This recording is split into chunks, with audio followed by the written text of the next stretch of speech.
కూర్చోండి, MLA sir కూర్చోండి.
General వేసుకున్నాను.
పూర్తి చేసి సార్ రిక్వెస్ట్ చేస్తే మిగిలిన ఫండ్స్ ఇవ్వడం వలన దీన్ని పూర్తి చేసుకోగలరు.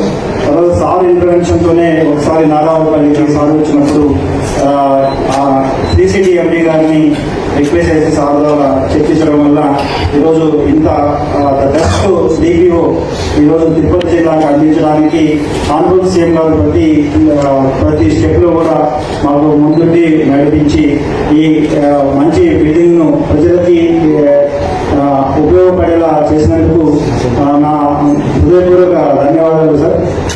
ముఖ్యంగా ఈ బిల్డింగ్ లో కింది ఫ్లోర్ ప్రతి ఫ్లోర్ కూడా 10,000 స్క్వేర్ ఫీట్స్ తో ఇది నిర్మించడం జరిగింది సార్. దీంట్లో G+2 సార్. టోటల్ గా బిల్డింగ్ లో 30,200 స్క్వేర్ ఫీట్ టోటల్ కెపాసిటీతో బిల్డింగ్ నిర్మించారు. ఇందులో ఎస్పీ చేంబర్, తర్వాత అడిషనల్ ఎస్పీలో 3 chambers, conference hall, video conference hall, training room, court monitoring system, ECRB, తర్వాత ఎస్బి, అన్ని రకాలుగా అధునాతన టెక్నాలజీతో ముఖ్యంగా కమాండ్ కంట్రోల్ కు ఉపయోగించే అధునాతన టెక్నాలజీ కూడా ఇందులో ఏర్పాటు చేసుకునే విధంగా నిర్మించడం జరిగింది సార్.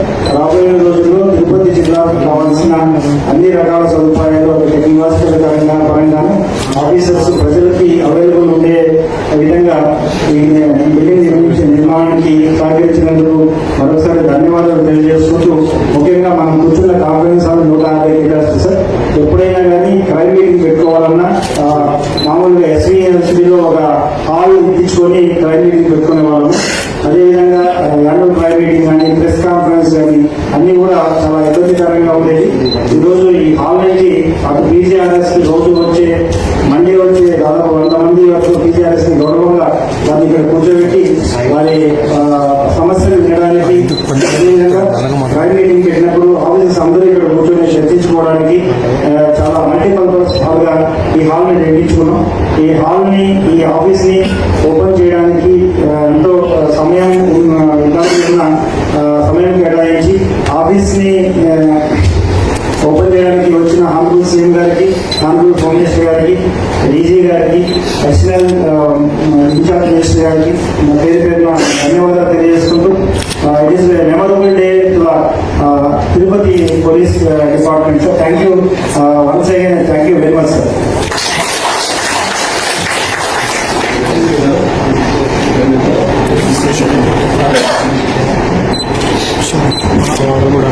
అందరికీ నమస్కారం.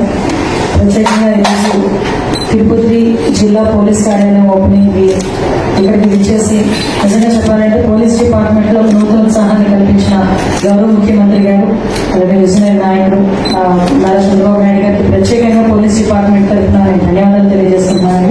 ఈరోజు ఈ కార్యక్రమానికి విచ్చేస్తున్న డీసీపీ గారికి, అదేవిధంగా ఇన్ఛార్జ్ మినిస్టర్ అనిల్ ప్రసాద్ గారికి, ముఖ్యంగా ఎస్పీ గారికి, కలెక్టర్ గారికి, ఇక్కడికి వచ్చిన ప్రజాప్రతినిధులందరికీ కూడా పేరు పేరు నేను ధన్యవాదాలు, నమస్కారాలు తెలియజేస్తున్నా. ఈ కార్యాలయం ఓపెనింగ్ కి ఇంచుమించుగా ఈ కార్యాలయం పూర్తవ్వాలి అని ఒక తప్పనితో పోలీస్ డిపార్ట్మెంట్ లో ఎస్పీ గారు, డీసీపీ గారు ప్రత్యేకంగా దృష్టి పడడమే కాకుండా ఈ కార్యాలయాన్ని ప్రత్యేకంగా సీఎం గారితో ఓపెన్ చేయించాలని మా డిపార్ట్మెంట్ అంతా కూడా పట్టుబడడానికి కూడా ప్రధానమైన కారణం ఉంది. ఎందుకంటే విజయవాడలో మన అమరావతిలో ఉన్న డీసీపీ కార్యాలయం తర్వాత ఇంత పెద్ద ఎస్టాబ్లిష్మెంట్ రాష్ట్రంలోని నెక్స్ట్ ఇక్కడే ఉంది సార్, ఇక్కడే వచ్చింది. తమరు మీ చేతుల మీదుగా చేసుకుంటే మిగతా జిల్లాల వాళ్ళకి కూడా ఒక స్ఫూర్తిగా ముందుకు వెళ్ళొచ్చు అని ఒకే ఒక ఉద్దేశంతో తమని కొంచెం ఇబ్బంది పడడం జరిగింది సార్. కానీ ఈ రోజు మీరు ఇక్కడికి రావడం వల్ల ఇక్కడ పోలీస్ డిపార్ట్మెంట్ లో కూడా ప్రభుత్వం ఉత్సాహం, అదేవిధంగా ఇంకా ఇంకొంచెం ఎఫెక్టివ్ గా పనిచేసే పరిస్థితి కూడా కనిపిస్తా ఉంది. ఇక్కడ ఉన్న డిపార్ట్మెంట్ కి సంబంధించి ఈ రోజు తిరుపతి జిల్లాలో ఇది అత్యవసరమైన బిల్డింగ్ సార్. ఎందుకంటే ప్రత్యేకంగా తిరుపతి విపరీతంగా పిలిపిల్స్ అందరూ వచ్చే ఏరియా. ఇటువంటి సందర్భంలో పోలీస్ కూడా ఎస్టాబ్లిష్మెంట్ కరెక్ట్ గా ఉంది. మీ దయ వల్ల మిగతా జిల్లాల వారిగా కూడా డీసీపీ గారు, అదేవిధంగా మీ సహాయ సహకారాలతో మిగతా జిల్లాల్లో కూడా డిపిఓ కార్యాలయాన్ని అధిక త్వరలో సహాయ సహకారాలు అందిస్తారని మనస్ఫూర్తిగా తెలియజేసుకుంటూ ఈ అవకాశం ఇచ్చిన మీ అందరికీ కూడా ప్రత్యేకంగా ధన్యవాదాలు తెలియజేసుకుని సెలవు తీసుకున్నాను సార్.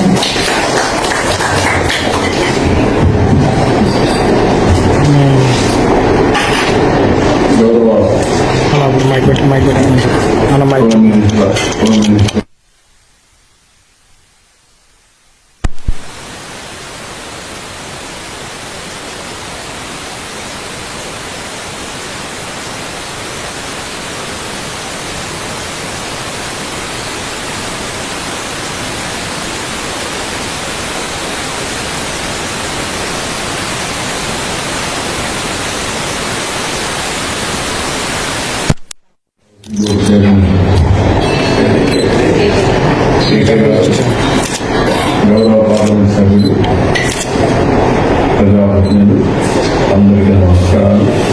పోలీస్ అధికారులందరికీ నమస్కారం. ఈరోజు మనం ఒక ఎస్పీ ఆఫీసులో తిరుపతి జిల్లాకి మన ఈరోజు ఓపెన్ చేసుకుంటున్నాం. చాలా సంతోషం. జిల్లా ఏర్పడి 12 సంవత్సరాలు ఇప్పటి వరకు పూర్తి చేసుకోవాలి. ఈరోజు జిల్లా పోలీస్ ఆఫీస్ని మనకు ఓపెన్ చేసుకోవడం చాలా ప్రిన్సిపల్ చూసాను. లాస్ట్ టైం మేమే ఏసీ ఆఫీస్ కానీ ఫారెన్సిక్ కానీ చేసాం. ఇక్కడ నుంచి సైట్ సూటబుల్గా ఉంది. మెయిన్ రోడ్డు పక్కనే దగ్గరలోనే రావడం. ఇక్కడ పోలీస్ రోడ్స్ చాలా బాగున్నాయి. దీని ప్రశాంతత వాతావరణంలో బాగా చేసుకునే అవకాశం ఉంది. ఇలాంటి మంచి ప్లేస్ లో అయితే కొంచెం ఆలస్యమైంది అనేక కారణాల వల్ల. దీన్ని ఒక మాటలో చెప్పాలని చాలా తొందరలో మనం వస్తానే అదనంగా డబ్బులు ఇచ్చి ప్రత్యేకంగా శ్రద్ధ పెట్టి మేము పూర్తి చేశాం. ఈ పూర్తి చేయడానికి సహకరించిన పోలీసులకి, ఎస్పీ గారికి, డీజీపీ గారికి, కన్నా హోమ్ మినిస్టర్ గారికి మనస్ఫూర్తిగా అయితే ప్రపంచంలోనే అతిపెద్ద తిరుపతి అనగానే ప్రపంచంలో ఉండే భక్తులందరికీ గుర్తొస్తుంది. జీవితాశ్రయం ప్రతి ఒక్కరు కూడా కలియుగ వైకుంఠంలో వెంకటేశ్వర స్వామిని చూడాలని గుర్తొస్తుంది.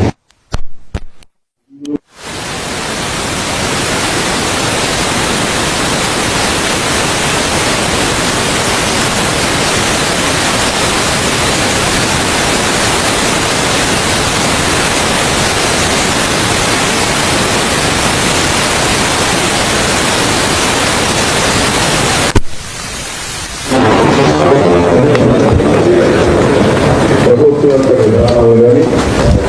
యొక్క మంచి పేరు కానీ భక్తులు మాట్లాడే పరిస్థితి వస్తుంది. ఆ విషయం మనందరం గుర్తుపెట్టుకోవాల్సిన అవసరం ఉంది. ఈరోజు దేశ విదేశాల నుంచి భక్తులు వస్తారు. వాళ్ళకి రక్షణ, భద్రత, దీంతో పాటు వాళ్ళని తిరుమల తిరుపతి దేవస్థానం పవిత్రత కాపాడే బాధ్యత కూడా ఉంది.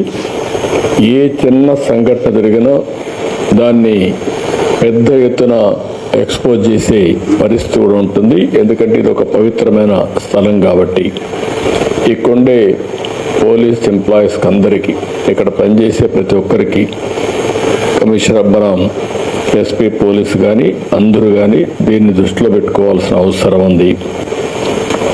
అయితే ఇంకొక పక్కన ఇక్కడ ఈ పోలీస్ స్టేషన్ ఒక మోడల్గా చేసుకొని ఈ ప్రాంతంలో ఎక్కడ ఎవడు తప్పు చేసినా ఇమ్మీడియట్గా కానీ పట్టుకోగలిగిన పరిస్థితికి వస్తే చాలా ఒక ఇమేజ్ పెరిగే పరిస్థితి వస్తుంది.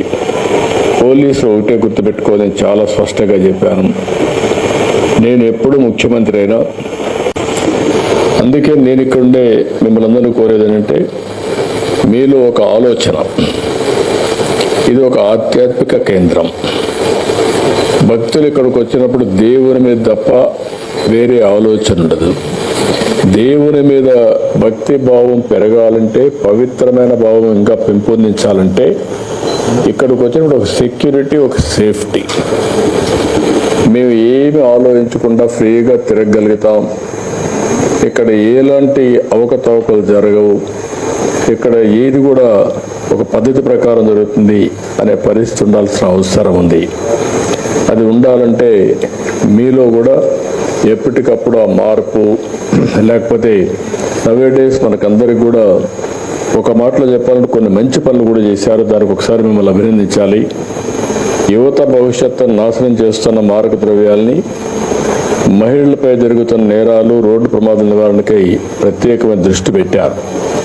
762 కిలోల గంజాయిని స్వాధీనం చేసుకుని స్మగ్లర్స్ యొక్క సప్లై చైన్ అరికట్టారు.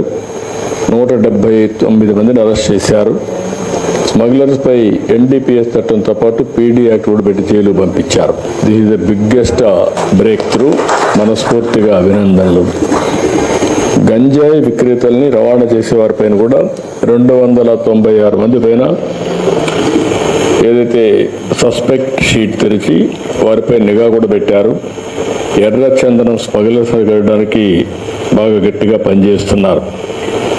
జిల్లా వ్యాప్తంగా గ్రామాల్లో 786 డ్రగ్స్ అబ్యూస్ ప్రివెన్షన్ కమిటీ ఏర్పాటు చేసి మోడల్ కూడా అవేర్నెస్ తీసుకొస్తున్నారు. దీన్ని కూడా మనస్ఫూర్తిగా మనం ఇటీవల ఒక మంచి కార్యక్రమం తీసుకున్నాం. No helmet no petrol.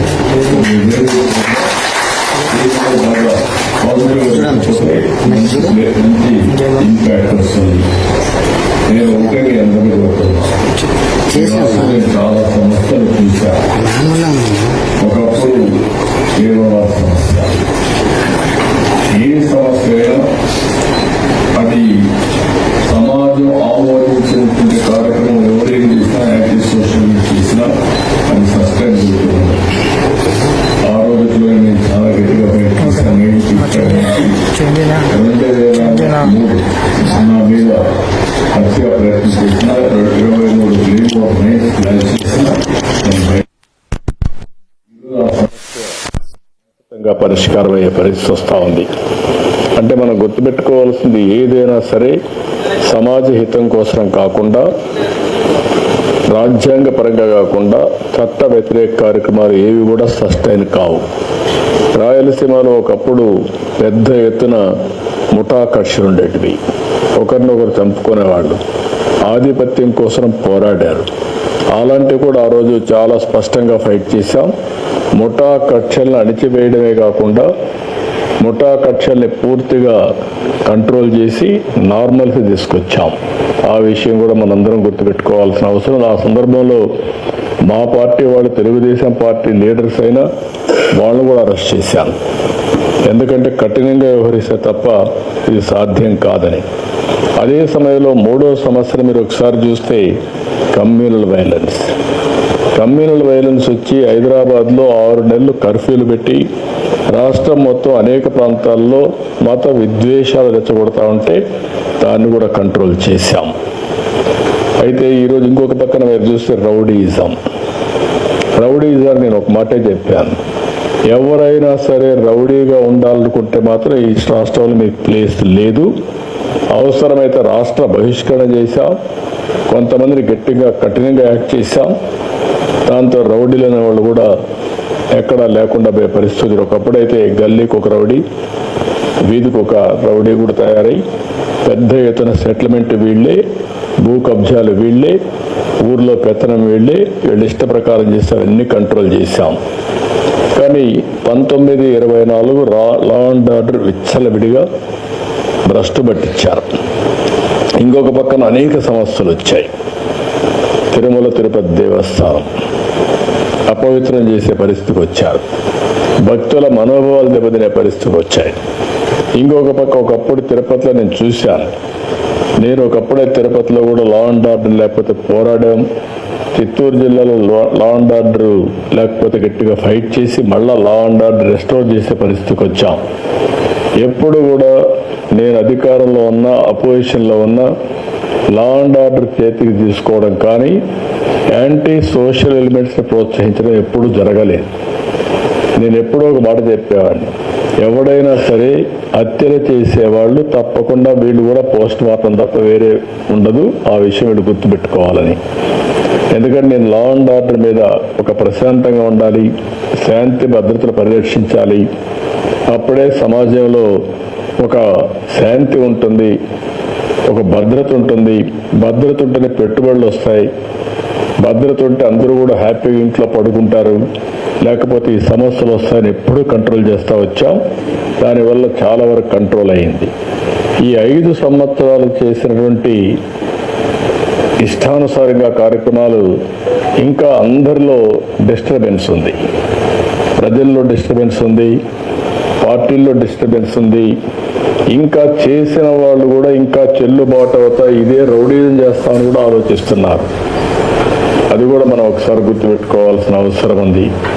నేను ఒకటే ప్రతి ఒక్కరికి విజ్ఞప్తి చేస్తున్నా, ప్రజాస్వామ్యం లిమిటేషన్లో పనిచేస్తే ఎవరన్నా వాళ్ళ విధానాలు చెప్పాలని చెప్పుకోవచ్చు, కానీ విధానాల పేరుతో రౌడీజం చేస్తాం, ఇష్టానుసారంగా లా అండ్ ఆర్డర్ మా చేతి తీసుకుంటాం, మీరు ఏం చేస్తారంటే మాత్రం ఎట్టి పరిస్థితులు ఉపేక్షించాం. అది ప్రజాస్వామ్య విలువలు కాదు. ఆ విషయం గుర్తుపెట్టుకోవాల్సిన అవసరం ఉంది. లా అండ్ ఆర్డర్లో మనం ఒకసారి చూస్తే రోడ్స్ అన్ని బ్లాక్ చేయడం, ఎక్కడికక్కడ స్తంభింపజేయడం, లేకుంటే ఈ మధ్య మనం చూస్తున్న రఫా ఏంటో నాకు అర్థం కాలేదు. రఫాలు ఆడిస్తానని ఇంకొక పక్క నేను చూస్తున్నాను కొన్ని దిక్కల్లో ఒక పోస్టర్ పెట్టి ఆ పోస్టర్లో జన్మదినం జరుపుకోవచ్చు, మనసుల్లో ఉండి రావాలి, జరుపుకుంటే నాకేం అబ్జెక్షన్ లేదు. అదే సమయంలో ఆ ఫ్లెక్సీ దగ్గర నిషేధమైనటువంటి జంతు బలి చేసి ఆ జంతువును పైకి తీసి బ్లడ్ చల్లడం అంటే సమాజాన్ని భయభ్రాంతులు చేయాలనుకుంటున్నారు. ఆ రోజు కూడా మీరు పోలీస్ వ్యవస్థ గుర్తుపెట్టుకోవాల్సింది, నేను ఏదైతే వివేకానంద రెడ్డి గారిని చంపినప్పుడు బయట ప్రపంచాన్ని నమ్మించారు హార్ట్ అటాక్ అని, అందరం నమ్మాం. నమ్మితే 2 రోజులకు నెక్స్ట్ ఈవినింగ్ నెక్స్ట్ మార్నింగ్కి రివర్స్ చేశారు.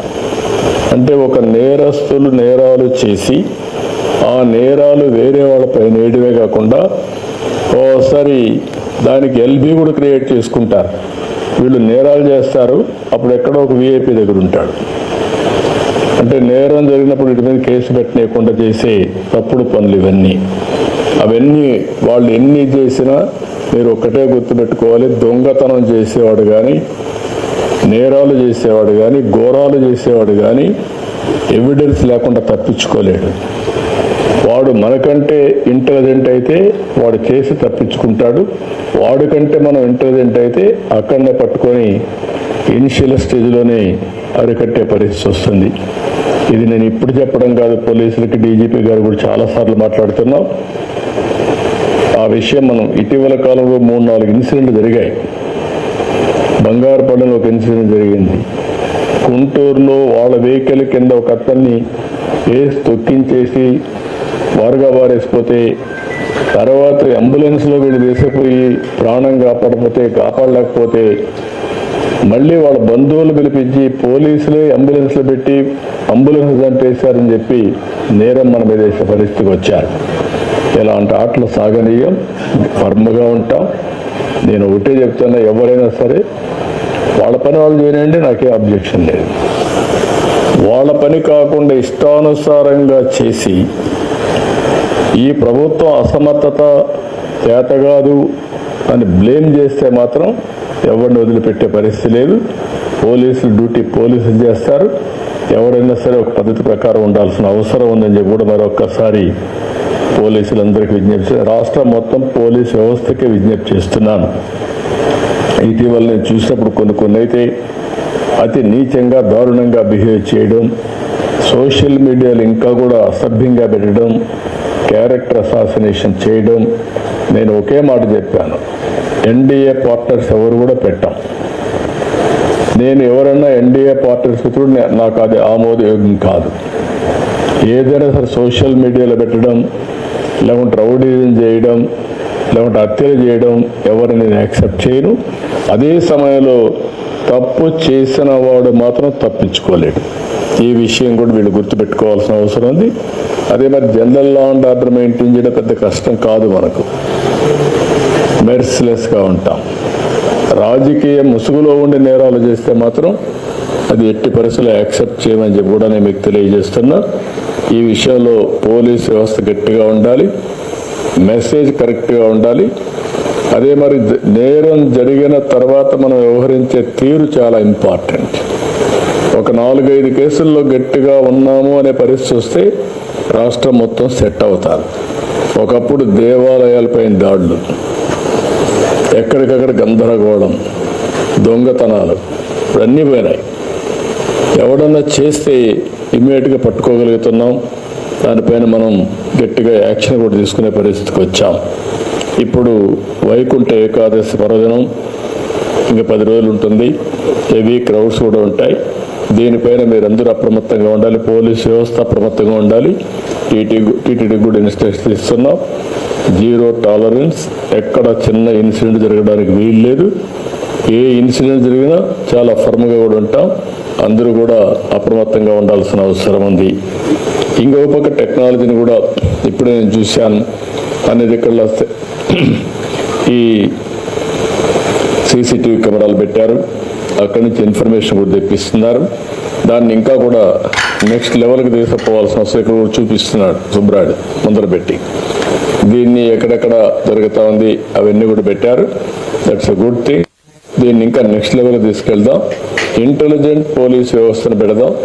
రౌడీ షీటర్స్ అందరిని ఇందులో పెట్టడం, ఎవరైనా ఇష్టానుసారంగా చేసి ఇక్కడి నుంచి కూడా మానిటర్ చేసి డైరెక్షన్స్ ఇచ్చే పరిస్థితి రావాలి. ఇప్పుడు పెట్రోలింగ్ కూడా మనం డ్రోన్స్తో చేసే పరిస్థితికి వచ్చాం. ఒకసారి డ్రోన్తో పెట్రోలింగ్ చేసినప్పుడు డాక్యుమెంటరీ ఎవిడెన్స్ వస్తాయి, విజువల్స్ వస్తాయి. విజువల్స్ వచ్చినప్పుడు ఆటోమేటిక్గా కంట్రోల్ కూడా వస్తారు, కేసు కూడా ఫర్మ్గా ఉంటుంది. ఆ విషయం కూడా వీళ్ళు గుర్తుపెట్టుకోవాల్సిన అవసరం ఉంది. ఇంకొక పక్కన మీరందరూ, నేను చాలాసార్లు చెప్పాను, టెక్నాలజీ బాగా ఉపయోగించండి. ఇన్విజిబుల్ పోలీస్ ఉండాలి, విజిబుల్ పోలీసింగ్ ఉండాలి. That is the direction I'm giving. ఎవడు తప్పు చేసినా తప్పించుకోలేమని భయం ఉంటే అందరూ కూడా కంట్రోల్లోకి వస్తారు. అల్టిమేట్గా తిరుపతిని నేరాలు లేని సిటీగా, ఒక ప్రశాంతమైన సిటీగా, ఆయన ఎంత గొప్ప నాయకుడైనా వాళ్ళ ఇంట్లో గొప్ప నాయకుడిగా ఉండమన్నాడు. కానీ బజార్లోకి వస్తే మాత్రం చట్టపరంగా ఆయన కూడా బాధ్యత కలిగిన పౌరుడే. నోరు బారేసుకోవడం, ఇష్టానుసారంగా చేయడం ఇవి చేస్తే మాత్రం గవర్నమెంట్ కూడా గట్టిగానే ఉంటాం, చట్టపరంగా గట్టిగా ఉంటాం. వాళ్ళ పని వాళ్ళు చేయమనండి, మనకేం అబ్జెక్షన్ లేదు. కానీ గట్టిగా రౌడీజం చేస్తే పెద్ద నాయకులు అయిపోతారంటే కరెక్ట్ కాదు. ఇది గుర్తుపెట్టుకోవాల్సిన కోర్టు. నేను ఇక్కడే పుట్టా, ఇక్కడే పెరిగా. నాకు ఈ ప్రాంతంలో ప్రతి ఒక్క వీధి తెలుసు, ప్రతి ఒక్క సందు తెలుసు, ప్రతి ఒక్క ప్రాంతం తెలుసు, ప్రజల మనోభావాలు తెలుసు. కాబట్టి ఎలాంటి జరగకుండా చూసే బాధ్యత మీదని చెప్పి తెలియజేసుకుంటూ, మీరు చేసే ప్రతి ఒక్క పనికి, మంచి పనికి ప్రభుత్వం తరఫున పూర్తిగా సహకారం ఉంటుంది. అన్ని విధాలు అండగా ఉంటాం. ఇది ఫ్యూచర్ సిటీ. ఎందుకు ఫ్యూచర్ సిటీ అంటున్నానంటే, తిరుపతి ఇప్పుడు విశాఖపట్నం ఆల్ ఐటీ కంపెనీస్ అన్నీ వచ్చాయి. అమరావతి రాజధాని, అదే తిరుపతి వెంకటేశ్వర స్వామి ఉన్న స్థలం ఇది. కలియుగ దేవుడు అనగానే మనకు వెంకటేశ్వర స్వామి గుర్తొస్తారు. ఆ మహిమ ఇక్కడ ఉంది. ఎవరైనా తప్పు చేస్తే ఆటోమేటిక్గా దేవుడే పనిష్ చేస్తున్నాడు. ఇంకొక జన్మలో కాదు, ఈ జన్మలో పనిష్ చేస్తున్నాడు. I have seen, I'm witnessing. కాబట్టి దీన్ని ఎంత పవిత్రంగా మీరు తీసుకుపోగలిగితే అన్ని మంచి ఫలితాలు వస్తాయి. దయచేసి ఆ యాంగిల్లో దీన్ని ముందుకు తీసుకుపోవాల్సిందిగా మరొక్కసారి కోరుకుంటూ, అందరికీ మనస్ఫూర్తిగా అభినందనలు. All the best. ఎవరైతే ఈ ప్రాజెక్టు పూర్తి చేయడానికి అన్ని విధాలా సహకరించారో, శ్రీ సిటీ దాతలు కూడా సహకరించారు, వాళ్ళకు కూడా అభినందనలు, ధన్యవాదాలు. మిగిలిన అధికారులు ఎవరైతే బాగా పనిచేశారో వాళ్ళందరికీ మనస్ఫూర్తిగా అభినందనలు. నేను చాలా బిల్డింగ్ చూశాను, చాలా పోలీస్ స్టేషన్లు చూశాను, చాలా ప్రిమిసెస్ చూశాను. ఇది one of the best premises. ఎటు చూసినా ఒక ఆహ్లాదకరమైన వాతావరణం. ఇప్పుడే కలెక్టర్ గారు వీళ్ళంతా అర్బన్ డెవలప్మెంట్కి చెప్పి మధ్యలో గార్డెన్స్ కూడా చెట్లన్నీ పెట్టించి అన్ని ఫౌంటైన్స్ పెట్టి బాగా మైక్రో ఇరిగేషన్ పెట్టి చాలా బాగా చేశారు. One of the best police district office ఇది. దీన్ని ఇదే మాదిరిగా ఈ ఫ్రెష్నెస్సే కాకుండా ఈ ఫ్రెష్నెస్ పోలీసింగ్ పైన ఉండాలి. ఎవడు రౌడీ అనేవాడు భయపడే పరిస్థితి మీరు తేగలిగితే that is the best district of policing అవుతుంది. అది కూడా మీరు చేయాల్సిందిగా కోరుకుంటూ మరొక్కసారి అందరికీ అభినందనలు, ధన్యవాదాలు. థ్యాంక్ యూ అన్నట్టు.